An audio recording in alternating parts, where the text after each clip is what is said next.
My name is Fridolin Fraze.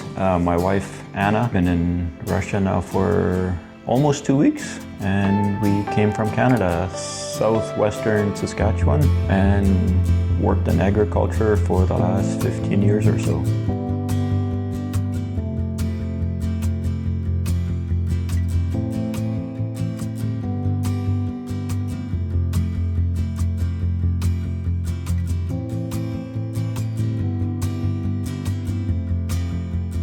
We have 7 kids. The oldest is married, she's still in Saskatchewan, and then we have 6 with us here. The oldest is 19 and the youngest is 8. Worked on a large grain farm. They had about 17,000 acres. No animals. They used to have a big feedlot, but they sold that about 15 years ago and just got into the grain farming. My primary role was a truck driver, delivering grain to the elevator, picking up, sometimes you have to pick up fertilizer or liquid fertilizer, and then bring that to the farm, and then from the farm it gets delivered, sold and delivered to the elevator. During seeding, it would be ensuring that the seed drills have seed to seed. So you're bringing seed to the drills and also hauling water for the sprayer. So, and then a lot of running around and making sure all the drills always have seed. During harvest, which is the middle of August, then I'm on the semi hauling grain from the combines from the field back to the yard. Then once harvest is around, then in the truck all day. Usually start about 8 in the morning, unload trucks and put the grain into the bin. Big 16-inch auger, 125 feet, big tractor, 300 horse, I think is sort of what they recommend. Yeah. Running the auger? 16-16-inch auger, 125 feet auger. You need a lot of horsepower to move. It's a lot of grain. Yeah. It's you can unload a Super B, 45 ton in about 20 minutes, less than 20 minutes. At that farm, 6.5 years. Okay. And you mentioned to me before off camera you worked at pigs. Is that I worked in pigs for the 3 different barns. Everything from a sow barn, from the little piggies, to when they leave for market. Okay. Farrow to finish. Yep. A farrow to finish is the pigs are on the farm till they leave market. So it's all on the same farm. So how many years did you do that job? 5, 6 maybe. Right, so you spent a good chunk of your adult life in agriculture. Yeah. My grandpa had a farm, so sort of in my blood, I guess. My dad never farmed. He's trying to do a little bit of hobby farming now. I liked it, I enjoyed it. The downside with working on a big farm like that is if you work for somebody else, you don't have a lot of time at home with the family, and that was, I guess, a big turn-off in a sense, the conventional farming. If you have your own farm and you could be more with your family than working for somebody else. I'm a homemaker and I homeschool our children. Yeah, it's always busy. Like there's always something to do, something to research, and very much into reading stuff. And kids love to read. Yeah, they just love to read and just learning new things. And we learn about birds and butterflies and insects, whatever we can think of. And you homeschool, you said? Yes, we always homeschool. have. Over 20 years. Not always. We tried the public school system in Manitoba. And with our daughter, it didn't work. They seem too distracted in the classroom, or they do other stuff to do their work, and then they bring home all the homework, and then you have to do the work at home anyway. So what's the point? Yes, we would be considered conservative Christians. More traditional. Yeah, more traditional. We don't believe in any of the mainstream media agendas or whatever. So. You see that as a problem then in Canada with mainstream churches, or with any of the churches, like being more traditional? Oh yeah. Yeah, because we had a large family. You're always looked down upon. the churches there that we went to and in the community, large families, everything is looked down upon. Like, you have how many kids you have? And so that's the big thing. And these are all yours? yeah. So all in all, would you consider you had a good life in Canada? Like, you owned your own home as well, right? We didn't touch on that, but. Yeah. Yeah, I think that part was always a struggle. In Manitoba, seemed like we were living paycheck to paycheck. And then we moved, we sold everything we had in Manitoba and put it in a little trailer and we headed west. So we had a couple of interviews lined up for work. All good. We could finally save up some money working at a farm. We had very low rent, and all I did was work, so you worked long hours. I only had 1 day a week to do groceries. And so you would work 6 days every week? Yeah. How many hours roughly? 8 dark or 10, 11 or whatever. 10, between, let's say 9 and 10 or whatever in the evening. So what is that, 12? 14, 15 hours a day? Yeah. 6 days a week. That's a lot of hours. Yeah. So all in all, though, you had a reasonably good life? Yeah, I would say, yeah, we had a good life, yeah. But like many Canadians, struggling with having enough finances, I guess, or to have a couple. Yeah. So what is your main motivation for getting out of Canada? Everything's getting out of hand. The cost of living is getting out of hand. That is a big thing. And unless you have a lot of money coming in, it's challenging for a large family to go buy groceries every week. What were we spending on groceries? Do you remember? A month? 2,000. Yeah, about 2,000 Canadian a month.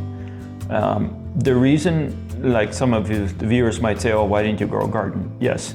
But if you're living in town, we had a large lot and it's been a drought the last couple of years and it doesn't pay you have to pay for sewer and water. So you're paying for the water to water the vegetables in your garden or whatever you grow, you have to pay for that water. On subject, you mentioned to me a number of days ago, $2,000 a month for groceries in Canada, and here you're thinking that would be the equivalent of about $400? We do about 400 here, which is like quite good. Yeah. So that's about a fifth, which is what I'm saying as well. Yeah. Roughly a fifth for groceries, depending on what you're buying. Yeah. Okay, so economic is your main motivation for leaving? Not just that, the political situation with the government the last couple of years hasn't been very good, just brought the whole country down, politically, economically, ideologically, with family values becoming less and less and less, going down, and certain agendas being promoted and stuff like that. So family is the other reason the kids wanted to come out here. Some of them were pushing it more and more and more to leave Canada. So it's not just our decision, it's the kids also. They have a better opportunity here. That's a good question, why Russia? When we've looked at other countries in the past, like Anna is from Mexico, how many years ago? 12 years ago? Yeah, 12 years ago we looked at Mexico. Anna's brother was living there. We determined that it wasn't feasible because land prices there are very expensive. They had a little acreage there, I think 10 acres or something, but the land price was not sustainable or wasn't affordable there. And then fast forward to a few years ago when they had the COVID lockdowns. We talked about it again then. Other country that came up then was Paraguay, because I'm from Paraguay originally, moved to Canada when, 10 and a half, but so I still had some connections there. So we looked at that a little bit, but again, it didn't seem affordable, and the climate again is very much like a desert. I wouldn't say quite a desert, but things don't grow as well. So a rain, again, would be an issue. And then about a year ago, we found where you guys were heading, and that became sort of I don't know if a dream or what, but we started looking into that a little bit more and started communicating with you guys a little bit to see if that would be an option, and we decided to give it a try and see. Did you have any worries coming here to Russia? Oh, absolutely. There's worries. Maybe you still do. But... Yeah. I guess the worries is you could only live on savings so long. So besides that, the language being one of the big ones, and about finding work, or I guess having to support the family and with no income, so and living on savings is, I guess, one of the big worries. What about you? No, it was a big financial decision. And, yeah. But we figured it was probably better in the long run for our children to find something better for our children, and hopefully they have a better future here in Canada. Yeah. It's a big financial decision. Almost $20,000 just to get to Russia here. So that is the big thing. You have to have quite a bit of money saved up for just the plane tickets. And then to support yourself. Yeah. So you're living on savings now, you said? Yeah. And obviously hoping to work. Yeah. You're planning on feeding yourself. Yeah. Absolutely. Yeah. Do you plan to live in the city?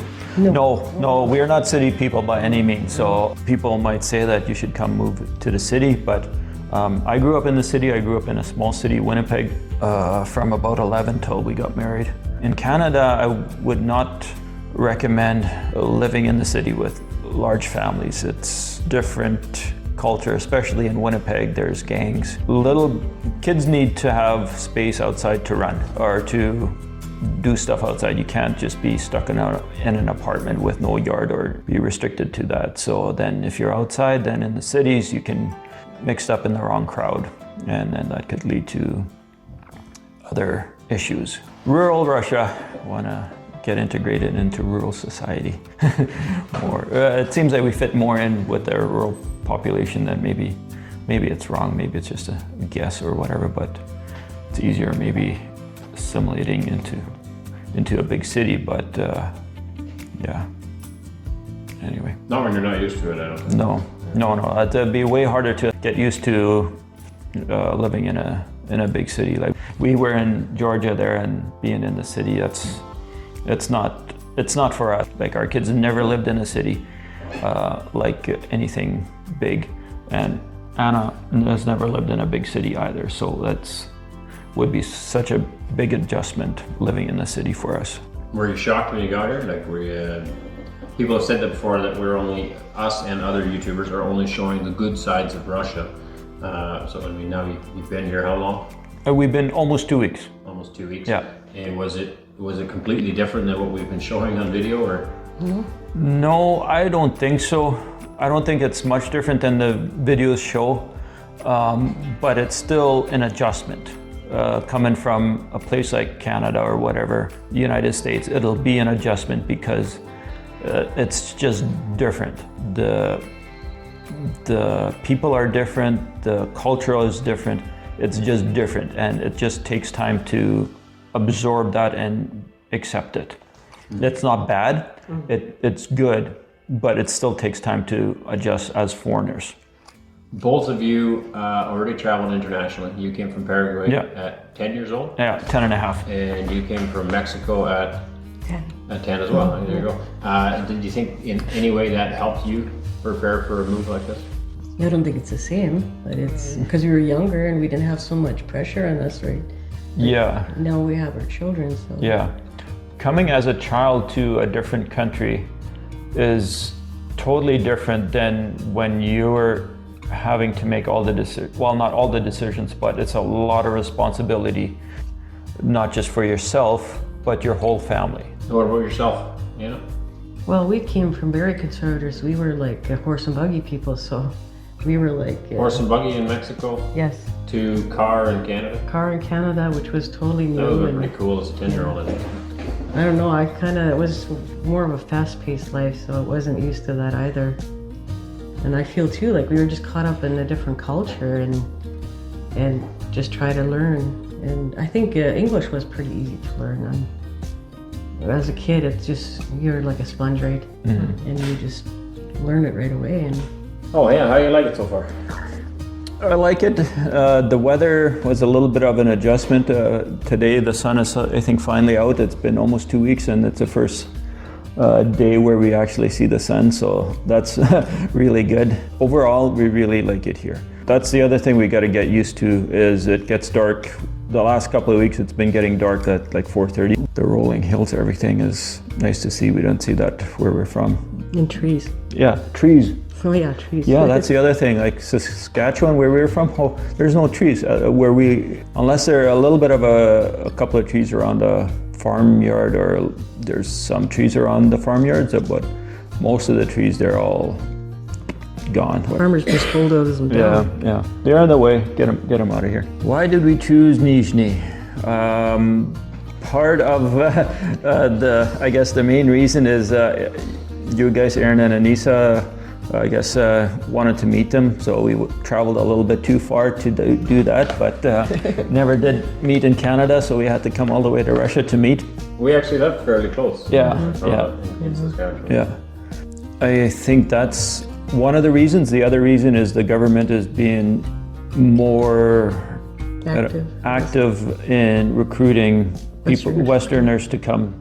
There's a need, I guess, for farmers and farm-related work, so I figured that'd probably be the best place to start. Hopes and dreams for the future. What are your plans here in Russia? What do you hope to do long term? Or what do your children want to do?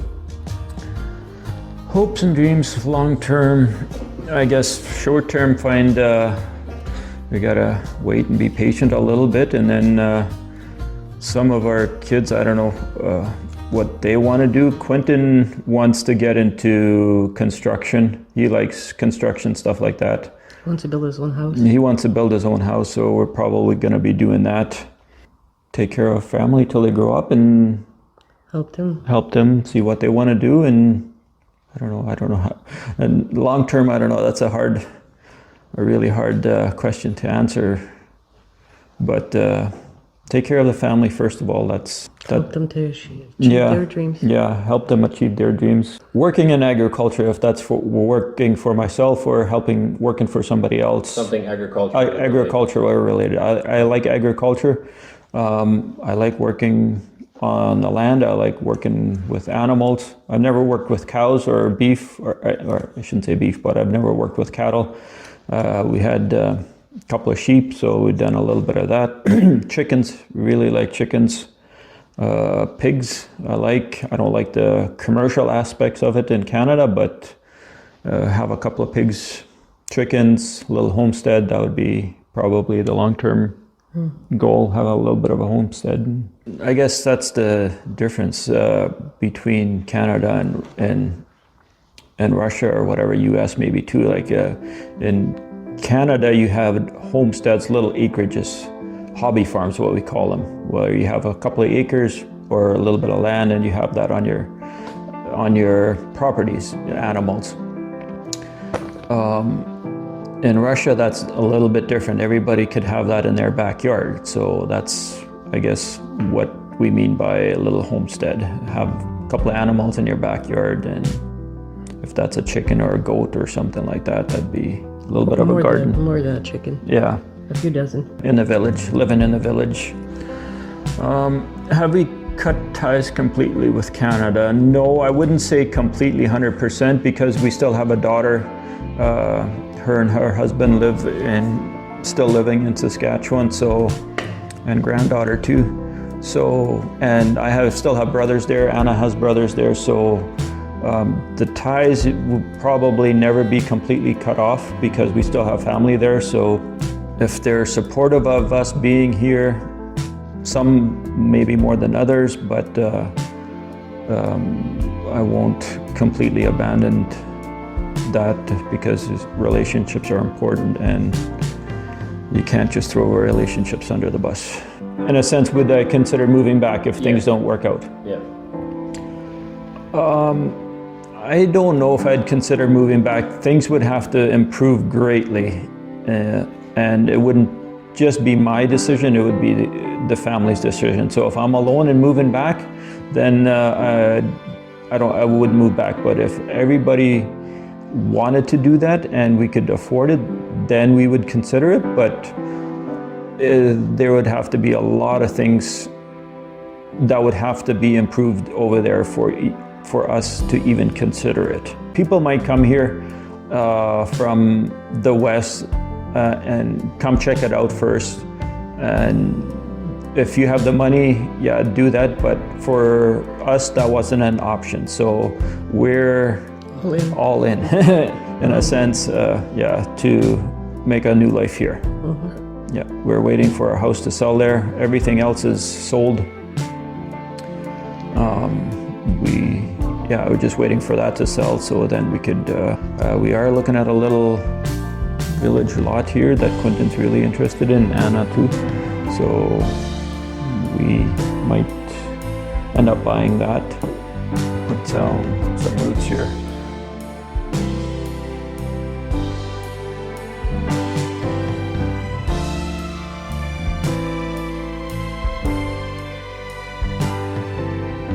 Like as we've been reading some of the comments and people have wondered if we have any YouTube channels and stuff like that. No, we do not have a YouTube channel. We are private people, and so we are not comfortable in front of the camera really. So I don't think we'll be making a YouTube channel. We'll do this interview documentary here with Arend and Anneesa, and if there's more questions, put them in the comments and maybe we'll make a second video to address some of them.